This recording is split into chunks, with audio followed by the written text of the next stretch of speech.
Good morning. How are y'all doing? Welcome back to my channel. Today, I'm doing a full day of eating to optimize blood sugar. Side note, for anyone following along on my skin journey, I am on a low histamine diet. This will also be a full day of eating low histamine. But about 2 months ago now, I started tracking my blood sugar using levels with a CGM, a continuous glucose monitor. So I get continuous readings of my blood sugar to my phone, which is where's my telephone? See? Can see my current glucose, little graph checking in on me every few minutes. You guys know me, I am all about health optimization because I want to live a long life that is full of life. Like, I want to still be able to travel the world in my 80s and like run around with my grandkids and do all the fun things. Like, I don't want to have to stop living life at like 65, 70 because my health is deteriorating so fast that I can't really do anything. And one of the single biggest predictors of how long you live and how good you feel while living is your metabolic health. And metabolic health itself can be kind of difficult to measure because there are a lot of factors, but one of the best ways to kind of understand how your diet and lifestyle is impacting your metabolic health is through tracking your blood sugar. And the thing with nutrition science is that it is very varied and nuanced, and a lot of this is due to bioindividuality, the idea that we are all bio-individual. Our bodies are going to respond differently to different inputs because of differences in our genetics, our environment, our current health status, previous health status, etc. And so while you could take the like general consensus around the data and apply it to yourself to work towards optimizing your blood sugar, being able to get the bio-individual feedback from a device that is literally measuring your body and monitoring how it responds to all of these little things is going to put you miles and miles ahead. Basically, the more data you have on your body specifically, the better you're going to be able to optimize your diet and your lifestyle to reach peak vitality and longevity, but also just to accomplish less lofty goals such as losing fat, achieving your ideal physique, figuring out maybe root causes of other health issues. Like, there's a number of things that just having data is going to help you achieve and make it a lot easier to achieve. So with that said, let's get started on my day of optimizing my blood sugar. I already kind of failed at my first tip that I was gonna give you to optimize your blood sugar, and that is get a good night's sleep. Prioritize your sleep. I always say this: go to bed 9 hours before you need to get up. That's where I failed last night. I stayed up a little bit late and I got like 7.5 hours of sleep last night, which is like not terrible, but I definitely notice a difference when I get less than 8 hours. But your sleep quality and quantity have such a huge impact on your body's ability to regulate your blood sugar the next day. So honestly, maybe this is a bad day for me to be filming this, but hey, if my glucose is just a little bit wonky today, at least we know why. But the data shows that 1 night of sleep deprivation can make you as insulin resistant as a person with type 2 diabetes. And this is very easily recovered with getting enough sleep the next few nights. But if you are chronically sleep deprived, then you are chronically putting yourself in an insulin resistant state. So wish me and my blood sugar luck today, because we are not fully rested and prepared for the day, but that's okay.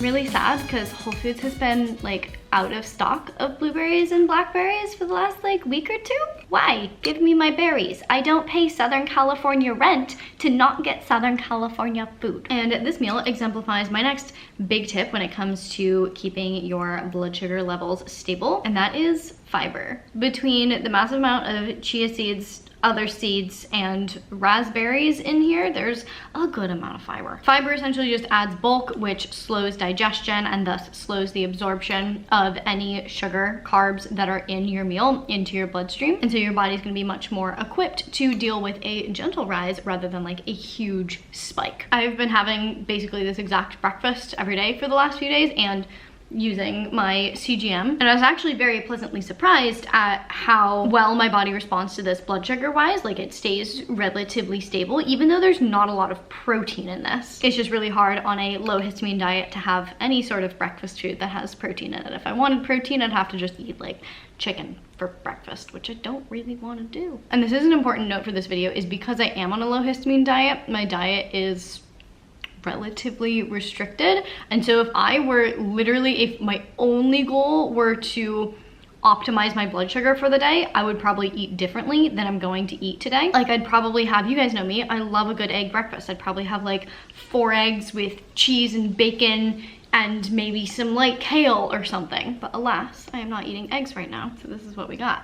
But this is also why I love wearing my little CGM from Levels, is because, like I said at the beginning, like, I could just take general principles about blood sugar regulation and just apply them and kind of hope for the best. But I can't do that right now. I'm working on other health issues that force me to have to shift my diet in a way that could potentially be really bad for my blood sugar. Like, there are plenty of things that I could eat for breakfast that are low histamine that would probably not be the best for my overall metabolic health. And so as I'm going through these dietary protocols, trying things, changing things, Levels allows me to see how these foods are impacting my metabolic health by giving me like real-time feedback on everything that I'm putting in my body. So these are the macros for the chia seed pudding. As you can see, lots of fiber, already up to 19 grams of fiber. And actually, I didn't realize that I somehow was able to make it to 20 grams of protein with that. That's not bad. 43 grams of fat, love that. 36 grams of carbs, so like as a whole, very balanced meal, lots of fiber. So this should be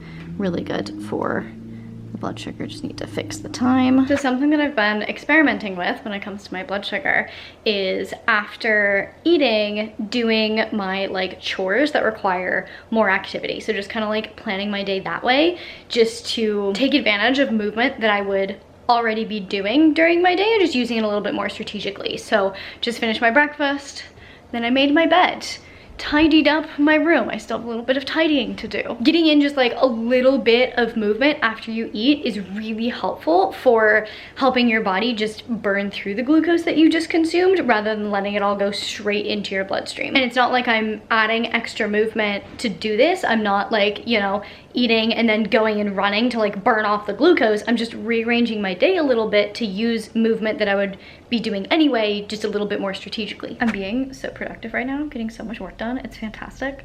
But let's check in on how my blood sugar's doing post breakfast. So incredibly, that's what we're looking at. No spikes, no dips, no nothing. And then Levels gives me a little score for the meal, and I got a 10 out of 10.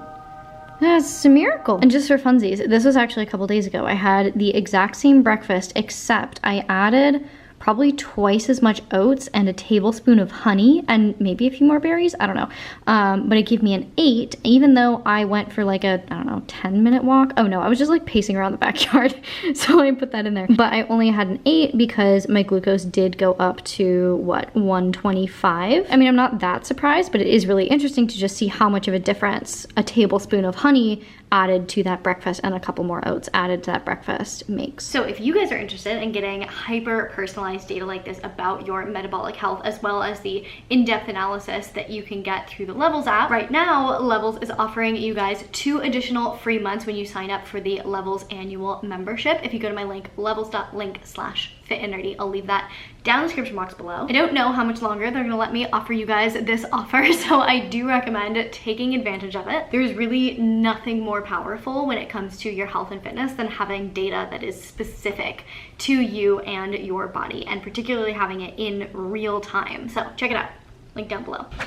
Just got back from the grocery store. Needed a restock on all of my go-to low histamine ingredients. Got a ton of veggies, gonna cook this up in some dinner tonight. Got some berries, some apples. Need to restock on the pecans because I'm putting this in all of my nut milk and on all of my chia seed puddings and in my salads sometimes. So I'm going through lot of pecans. Some more bee pollen for said chia seed pudding. And then I ran out of olive oil, and so I decided to actually get myself some like edible olive, not edible olive, the kind of olive oil that you would just want to like drizzle on salads and not heat. This is like the really good quality stuff, and I've been having a lot of salads lately, so this will be great to put on top. And then I also got an olive oil that is more okay to like cook with. So it's about that time of day where I want to do a wee little workout, but I am just wrapping up some work, and I'm going to have a little bit of a pre-workout snack. So I just sliced up a whole apple. I have some just plain almond butter here. I'm just gonna slather some almond butter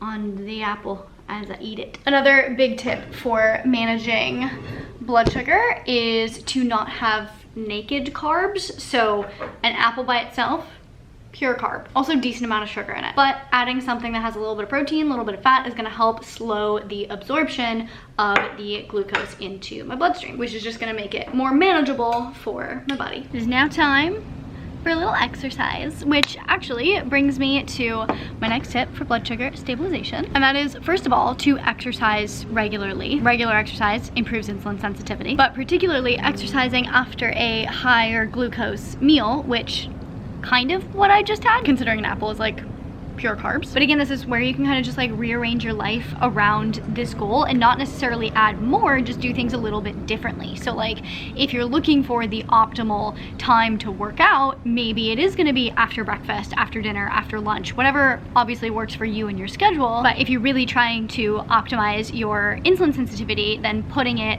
after a higher carb meal is going to be really helpful for you. And then within exercise, one of the best types of exercise for insulin sensitivity is resistance training. Muscle mass essentially acts as like a glucose sink. Like it will just sop up the glucose and help your body process through it. Muscles process a lot of the glucose in the body, so the more muscle you have, the more efficient your body's gonna be able to do that. And then in addition to the muscle building benefits, resistance training itself helps with glucose uptake. So adding in resistance training, especially if you're not doing resistance training already, is gonna be really, really helpful in improving insulin sensitivity and stabilizing your blood sugar. So I just did like half an hour of movement. It felt really good. I think I'm gonna stop here because I'm feeling really good. I tell you, it makes such a difference when you view exercise as play, as just a way to move your body and like express motion. Like that half hour just like flew by. So for dinner, I am making a giant steak salad bowl, and I am starting with a little bit of quinoa with a little salt, a little turmeric for funsies, and a wee bit of Italian seasoning. Also got 5 ounces of freshly thawed ribeye going in there. And this will be the rest of what is in the salad: a bunch of romaine, cabbage, arugula, onion, zucchini, carrot, cucumber, and radish.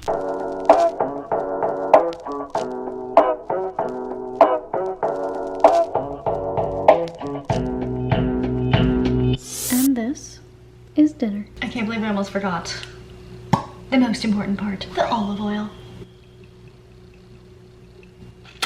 This salad might not look like much, at least in the way of protein, but it actually has approximately 53 grams of protein in it between the quinoa, the steak, and just all of the veggies, because veggies have protein too. And that brings me to my next tip, which is incorporate protein into all of your meals to help stabilize blood sugar. Adding protein to your meal just essentially helps slow the absorption of the carbohydrates, which decreases the blood sugar spike.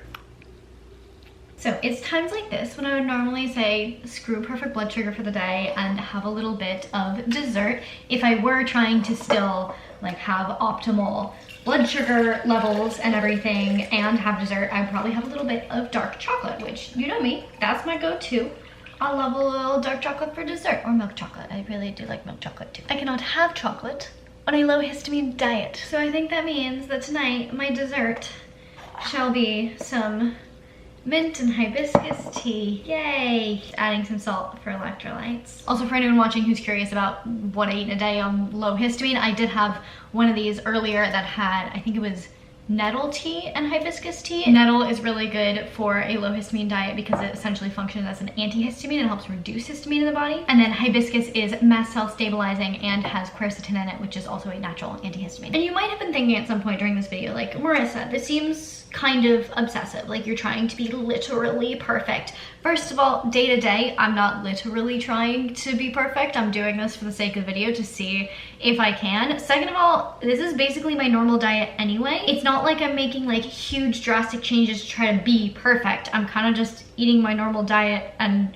checking it on the app and seeing that it's pretty close to being there. But I am really easily able to do this at this point because of the knowledge that I've gained about my body and how it responds to things, because I've been using levels for the last like month or two. Because to be fair, when I first started using it, the numbers I was getting were not quite as good as they are today. But because of all of the things that I learned from using it over time and seeing how my body responds minute to minute to everything that I'm eating, I've been able to kind of make just the simple, basic, easy shifts that help support better blood sugar regulation, like scheduling my exercise around a meal or making sure to prioritize a really good amount of protein in my dinner, stuff like that. It's just brought a whole extra level of awareness to what I've been consuming and how it affects my body. And the awareness for me, at least, was really all I needed to make the shifts to help kind of work towards optimization. And yes, I think for the wrong people, this is not a good idea, right? Like if you don't have a good relationship with food, like if you can't track macros because it makes you become super obsessive and restrictive, then this might not be a good idea for you. Bio-individuating your own fitness journey comes down to more than just your biology. It also comes down to your mindset and your mental health. So no, not all technologies, not all datas are appropriate for everyone. But if you don't have that kind of negative relationship with food or with numbers, I think you're going to benefit a lot from having this data. Poor glucose control is associated with short-term outcomes like poor energy levels, difficulty managing your weight, poor sexual function, poor energy, poor mental clarity, and also chronic conditions like diabetes, heart disease, Alzheimer's. So at least for me, it's not about just like trying to like be perfect. It's really about trying to live a long and happy and healthy life. And this is a tool that's going to help me do that. Anywho, I'm gonna go drink my, look at how pretty this tea is though, actually. Like hibiscus is so pretty, highly recommend. Even if you don't have any histamine issues, it's just pretty. I'm gonna go drink this and keep watching Dexter. While I am laying here on the couch, one more tip for you, and that is that your body becomes more insulin resistant the closer it gets to bedtime. So if you are struggling with glucose regulation, then stopping eating earlier in the day, like not eating close to bedtime, gonna be helpful. So it's been like a little over 2 hours since I finished my dinner. So Levels just gave me my meal score for dinner. So let's go ahead and just like review my day, see how I did. So overall score for the day was a 93 out of 100, not too shabby. And then this is the graph of my blood sugar throughout the day. So as you can see, overall, relatively very stable, but then dinner, for some strange reason, did this. Now, I have had basically this exact dinner before and it did not do this, which is interesting. Now, this could be where my lack of enough sleep is affecting my body's ability to regulate glucose, especially because, as I just said, the closer you get to bedtime, the less insulin sensitive you are. So it could be the combination of those two things. The other days that I've had this and noticed a better glucose response, I did have better sleep. This was like the one meal today that I was pretty sure about was gonna be like a really good score because it usually is a really good score. But this just goes to show again why having the real-time data is so important. So my meal score for breakfast was 10 out of 10, love that. 8 out of 10 for the apple with almond butter and then doing a workout afterwards. I think that's because I had a tiny bit of a spike. Let's see what caused that to not be a 10. Yeah, glucose went up a little bit, but it looks like mostly it was the slope of the glucose. So there must have been like a sharp rise or a sharp fall somewhere in there that it didn't like. And then it looks like it didn't like the carb ratio of the meal as a whole. And then this dinner, again, usually it's closer to like an 8, but this time I did have more of a spike than I usually do. Yeah, so glucose increased, the slope was not ideal. Good on the macronutrients though, that's fun, and the micronutrients. Just refreshed and it went up to a 94. 94 out of 100 ain't bad. I am not not upset about that. I think this was a pretty darn good day of blood sugar. Since that is all I'm planning on eating today, I think I'm going to wrap the video up here. I hope this video is interesting for you guys. I hope it was helpful. I've certainly been having the time of my life tracking my own data. You guys know me. I love treating myself as like